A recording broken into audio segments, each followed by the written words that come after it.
విశాఖ జిల్లా మల్కాపురంలో కాంట్రాక్టర్ రామ్ సింగ్ పై దాడి చేసిన టీడీపీ నేత రామ్మోహన్ ను పోలీసులు కాపాడుతున్నారు. కాంట్రాక్టర్ రామ్ సింగ్ తలపై బలమైన గాయమై 6 కుట్లు పడినప్పటికీ నామమాత్రపు సెక్షన్లు వేసి కేసు నమోదు చేశారు పోలీసులు. చంపుతానని బెదిరించాడని బాధితుడు వాంగ్మూలం ఇచ్చినప్పటికీ పోలీసులు పట్టించుకోలేదు. టీడీపీ నేత కావడంతో నోటీసులు ఇచ్చి స్టేషన్ బెయిల్ ఇచ్చే ఆలోచనలో పోలీసులు ఉన్నారు. నడి రోడ్డుపై దాడి చేసి చంపుతానని బెదిరించిన స్టేషన్ బెయిల్ ఇచ్చేందుకు నిర్ణయించారు.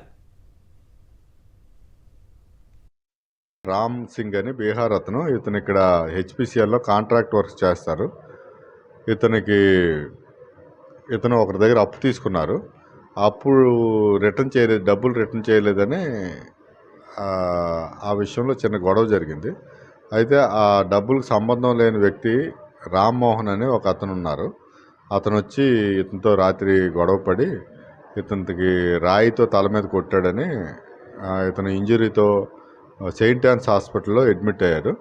మనకి పోలీస్కి ఎమ్మెల్సీ వచ్చింది. మేము అతను రామ్ సింగ్ స్టేట్మెంట్ రికార్డ్ చేసి ఎంక్వైరీ చేసిన తర్వాత ఎఫ్ఐఆర్ రిజిస్టర్ చేయడం జరిగిందండి. రామ్మోహన్ మీద ఎఫ్ఐఆర్ రిజిస్టర్ చేయడం జరిగింది. రామ్మోహన్ టీడీపీ లీడర్ అండి మన మల్కాపురం ఏరియాలో.